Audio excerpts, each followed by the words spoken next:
Hey everybody, this is the Sliders Review, and it's Women's History Month, and I'm here today to talk to you about The Ex-Wife. So this came out in 2022, and I've been wanting to watch this for the longest time, but I never could. Okay, before I go any further, yes, I know it's not Women's History Month, but I just now watched this, so that's that.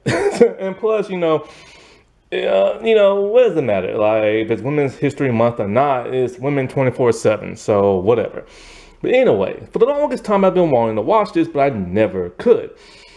When I first heard about this, see, I was researching somebody who's in this show. So like, okay, Celine Buckin, she's in this show, and Janet Montgomery's in this show, and I was researching one of those two. I'm not sure which one, and so I saw that they was in this show, a British drama psychological show. And it's a drama, so I'm like, cool, like, I wish I could watch it. But then I saw online that it's coming out on Paramount Plus. I'm like, that's freaking awesome. At that point in time, I had Paramount Plus. So I'm like, cool, I'm gonna get to watch it. So I waited for the day it's supposed to come out, and it was never on Paramount Plus. See, apparently over in Europe, it comes out on Paramount Plus. But over here in America, it don't. So I'm like, oh man. But after doing some research finally, and because I forgot about this show, it comes out in America on a streaming app called BritBox. And so I never ever used that streaming service before. And so I'm all like, I don't feel like paying $8.99, but they do a free trial for a whole week. So I'm like, cool. And also they had another sale discount a couple of days ago, but that's now ended. But you can always do a free trial for a week. Problem is, they got like a million shows on this app. So I'm like, crap, what if I get hooked on like another show and I don't finish in that week? But oh well. So I've been wanting to watch this for like the longest time after seeing like the trailer, because the trailer is like really good and it really keeps you hooked. But the trailer is slightly misleading. It makes you assume that things are gonna play out one way and then they play out completely different by the end.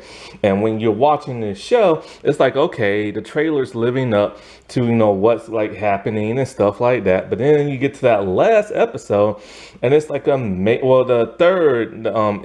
ending to the third episode, and then the fourth episode entirely, and it's something completely different.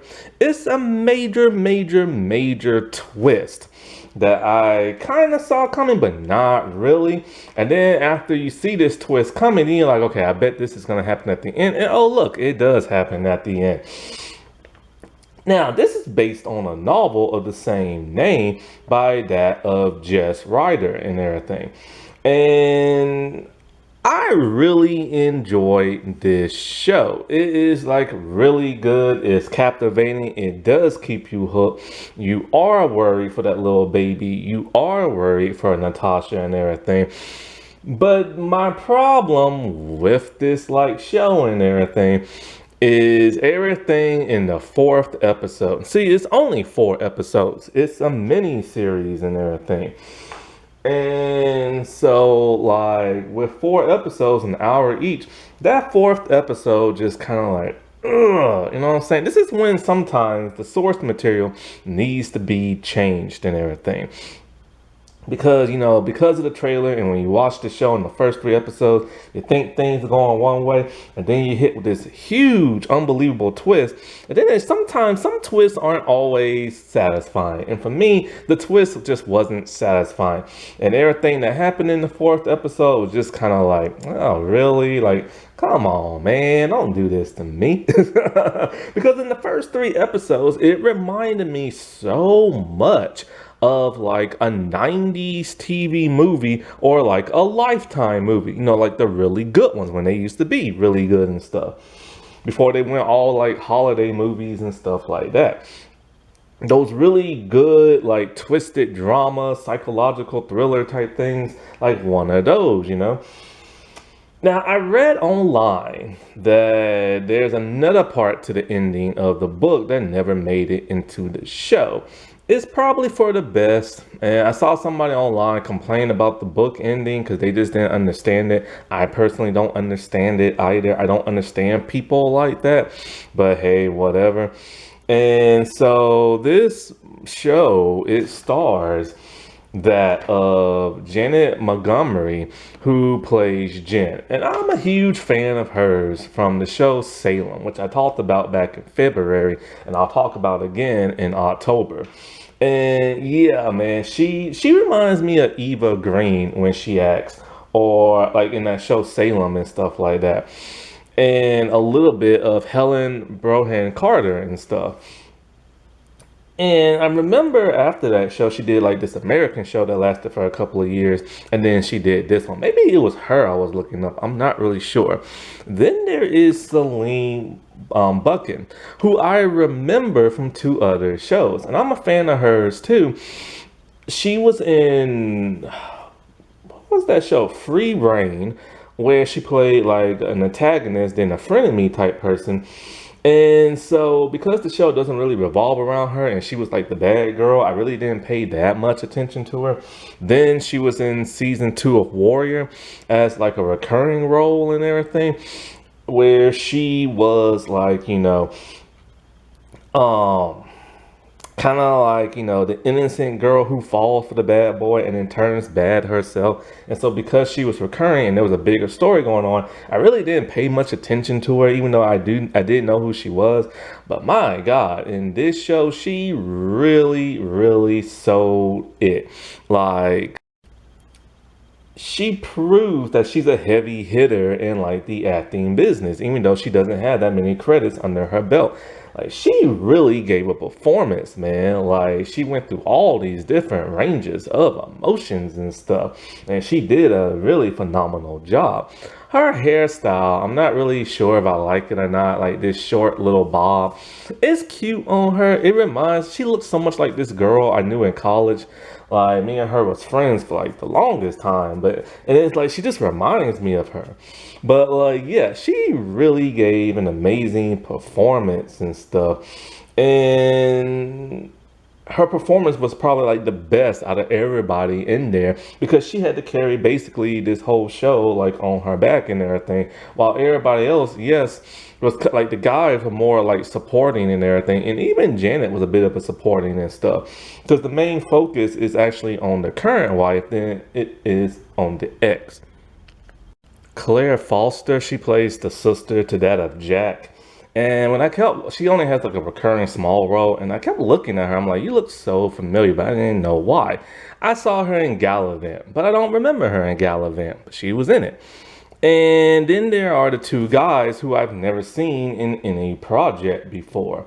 And so, like, Jordan Stevens, no, not Stevens, Stevens. Jordan Stevens, he plays Sam. And Tom Mission, he plays Jack. And so the book was adapted by that of Downton Abbey's Catherine Steedman. And so when it comes to that of like, this like drama thriller and everything, basically the story is about like this young woman who's about in her mid 20s and stuff, right? So she's riding her bike one day and she gets ran over by a guy named Jack. Now, Jack is filthy rich, has an amazing house, an amazing job, and he's very like the charming type guy. Now, he's very, very like upset that he hit her. He's like sad. He's trying to like comfort her. She kind of rejects his comfort, like, nah, it's all right, I can keep on going. But he persists. I think he buys her like he takes her back to his place, and he like, cleans her up, like her bruises, her cuts and stuff like that. And those two instantly just like fall in love like very, very fast, to the point where they clickety clack the moment they met. And so they just fall in love. But it turns out he is currently married, which she doesn't want no part of. But he's all like, look, me and my wife, we're going through like, some hard times. It's not gonna last. She can't give me a kid because like she keeps miscarrying and stuff like that. Well, young, foolish, stupid, and knowing he's rich and all this other stuff, she just like falls for him, right? And doesn't even care no more that he has a wife. That makes her look like the bad person. And it does, because all she saw were money signs and this good looking guy who can give it to her, like, the way she likes it and stuff. Well, later on, turns out she gets pregnant. This is when we see her talk to her friend Sam. And she's letting Sam know that the baby's not his because they fool around one time when they got drunk. And she's all like, the months don't add up and this and that. And so Sam is like her best friend and her confidant. Anytime she needs anything, she goes right to him. He is crazy mad in love with her, but there's nothing he can do about it because she's with this dude. So after she gets married to Jack and everything, Sam cut off contact with her for 2 years. He doesn't like Jack because he stole like this person he likes and everything. And so when they reconnect and everything, him and Jack just like don't get along. And so, but then it's like, Sam starts to act a little weird throughout the show, which I'm like, oh my God, no, it's not going to happen, is it? It doesn't. So basically, it's like this. One day when he went to go babysit baby Emily and everything, he went to go get her stuffed animal, but then you see him take something and put it in like his pocket or something like that. We don't know what that is. Then later on, we see him do a paternity test and mail it in and stuff. He gets the results back drinking and he's upset, making people think he might be the father, but no, it's just a misdirect. He's not the father and everything. When Tasha finds out, she's pissed at Sam, like, talking about how long were you going to keep this from me? I told you the math doesn't like add up and blah, blah, blah, blah, blah, blah. But she'll still use him for whatever needs she needs, you know what I'm saying? So anyway, the whole ex-wife situation. So 2 years have now passed since, she got ran over and had baby Emily. And the current wife is now the ex-wife and she moves out. And the ex-wife is just kind of this well-mannered woman who is upset because every baby she tried to have, she miscarried. And that caused like, Jack to like leave her and stuff. And leave her for a much younger like woman. They're about 10, 15, maybe 20 years apart, I'll say. And so with the trailer and with all 3 episodes, you assume that Jen is a crazy stalker who just wants her ex, but more importantly, wants to steal that of baby Emily. You always see Jen constantly popping up in the most random places that Tasha and Emily are at. The grocery store. And one time, since, Tasha knows, like, Jen, she's all like, can you just watch the baby for me while I go around the corner and go grab something? She comes back and Jen and Emily are gone. They're still in the store. And, of course, she panics, and rightfully so. Then one day, like, when Tasha is in the house alone with the baby, because Jack is always going to America for business trips. All of a sudden, Jen is literally in the house just drinking. And it freaks Tasha out, like, how the heck did you get in this house and everything? She's like, well, I do have a key and everything, which she should not be having no more. And so then you find Jack, who's supposed to be in America. He's over at Jen's place, which pisses Tasha off. There's something weird and freaky going on with him and his ex-wife. Not to mention the sister hates Tasha and really likes Jen. Jen is even the godmother to that of Jack's niece and everything. And it really pisses Tasha off. She's just kind of like, she's the current wife and she's being treated like a mistress and everything. And it's all this buildup making you think Jen is just this psychotic stalker. And it's even to the point where they're at like a bouncing house, and like Tasha sees that of Jen and chases after her and tells a complete stranger, hey, watch my baby and everything. She can't find Jen, but then like all of a sudden she goes back to look for the baby. Baby ain't there. And she just completely left her with a stranger. And the stranger ain't gonna look after her baby. So it makes her look like a neglectful parent and everything, right?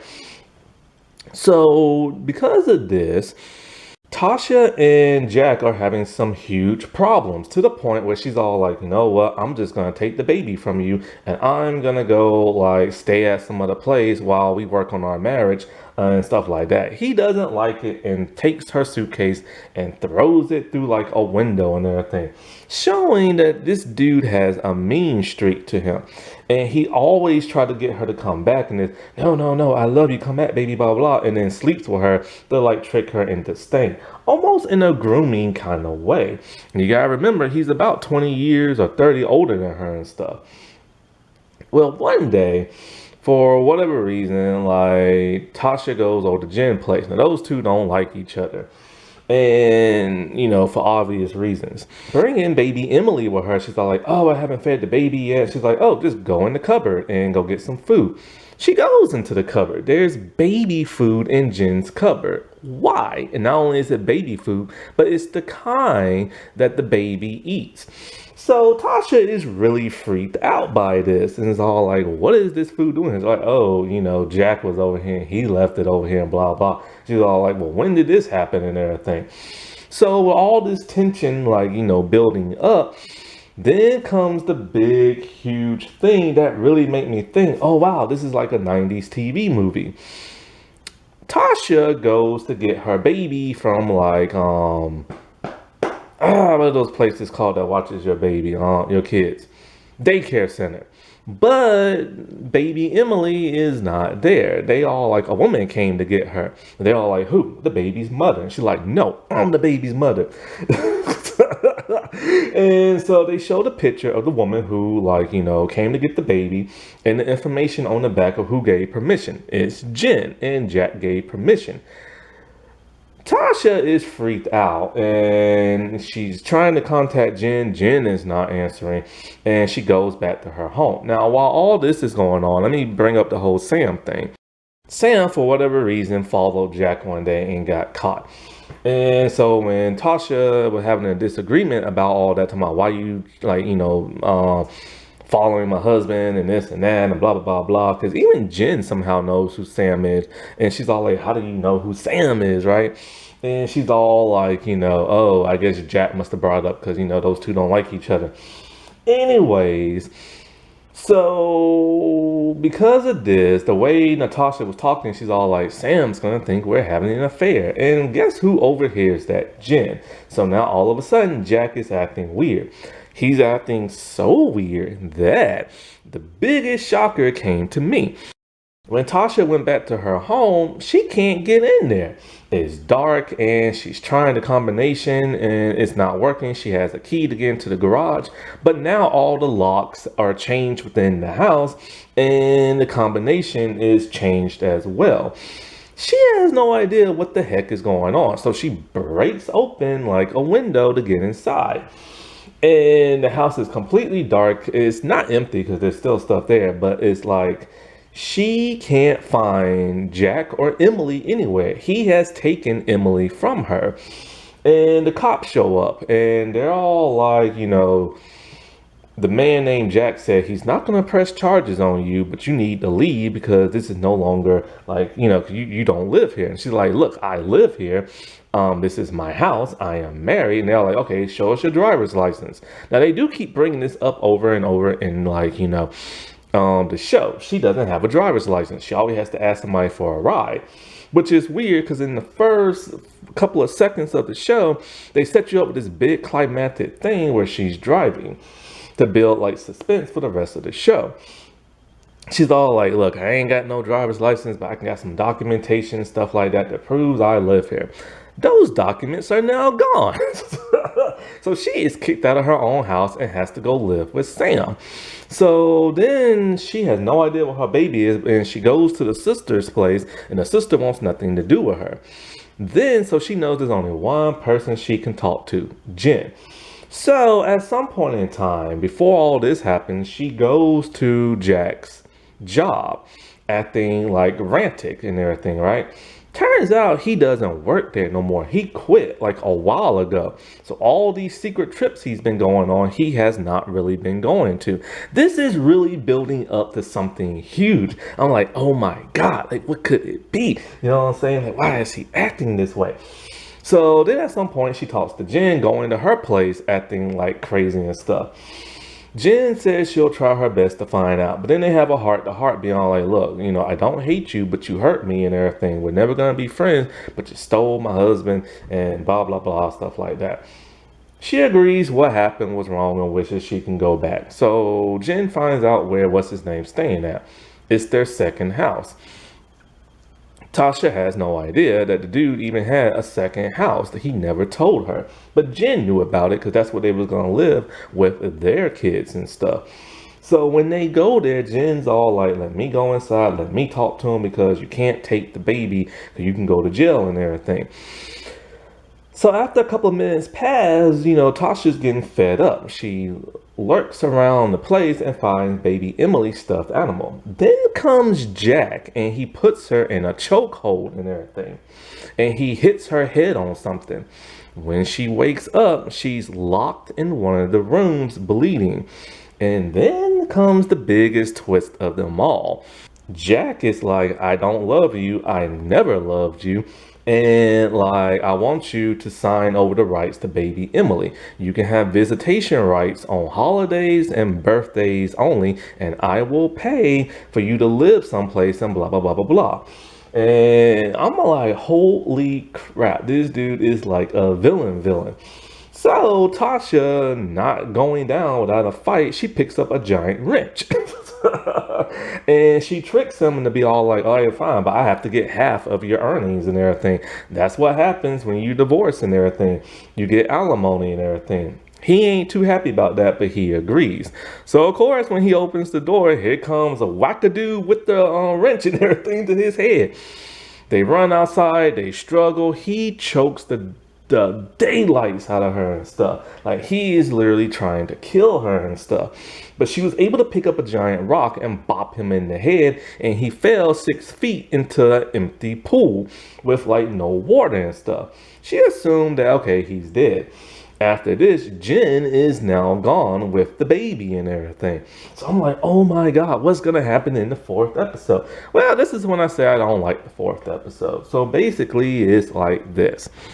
We get a huge backstory. It turns out that with all the miscarriages, Jack and his lawyer have decided, you know, it'd be in your best interest to leave your wife, find somebody else, get a baby, and then later have her sign over the rights so that him and Jen can live happily ever after. Him and Jen have, well, he planned this all along with Jen. Jen did not like the idea of doing this, but she went along with it anyway because she just wants to have her happy family. So they're making her look sympathetic, which gets on my nerves, but that's how it is in the book. And so like he survives and he climbs his way out and he's looking for her. She wants the baby, but like, you know, Jen has it. So Tasha and Jen agree to meet somewhere. So she steals that of Sam's car. He finds out where she's going and he takes his neighbor's car. I assumed they was going to meet somewhere and talk and all this, but as soon as like Tasha drove to the rendezvous place, we see that of Jen, the baby, and Jack in one car, and they're side by side. Too convenient. I don't like that. That's weird. That's too much plot armor. So they have like this weird car chase and everything. And Jack is trying to run Tasha off the road. They have a huge car crash.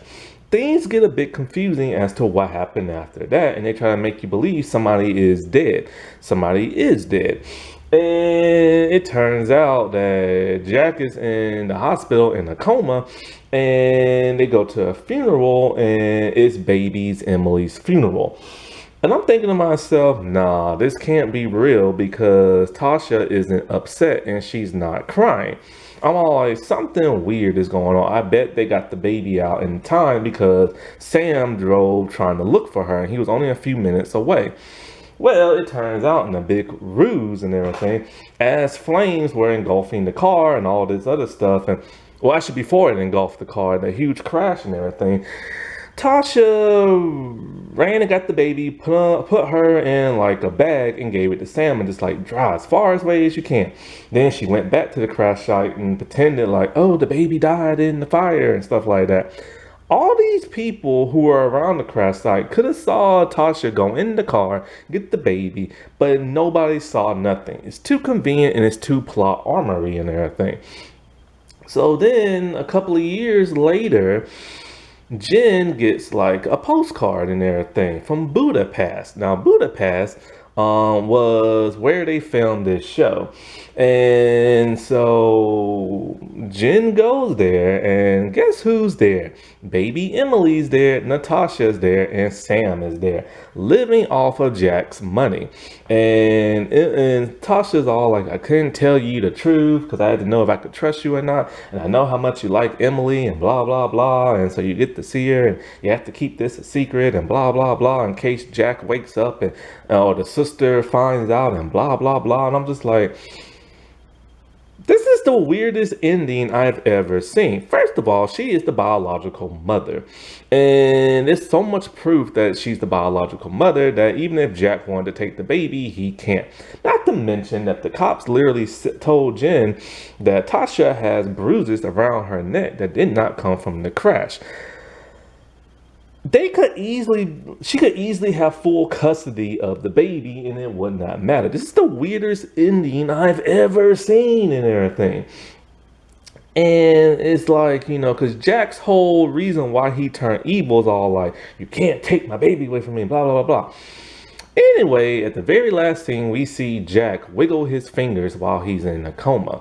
Now, in the book, many years later, when Emily's all grown up, she decides she's gonna visit Jack, who's still in a coma. And this is the part that's kind of weird because it's all like, her mom had to have told her what her dad did and everything, literally trying to kill her twice and stuff. So why in the world would she go see her evil father? But that's kids for you. They always want to see their parent, even if they're evil and everything. I don't get it. So yeah, this is like a really, really good like drama with twists and turns here and there. It's just that final episode and everything in that final episode I do not like. And I wish they would have deviated from the source material because it's just too far-fetched and too much of a like nice little bow. And this is why sometimes novels shouldn't be completely adapted fully because it's just sometimes their endings are kind of weird. Happy Women's History Month, everybody. All right, well, I'll talk to you later. Bye.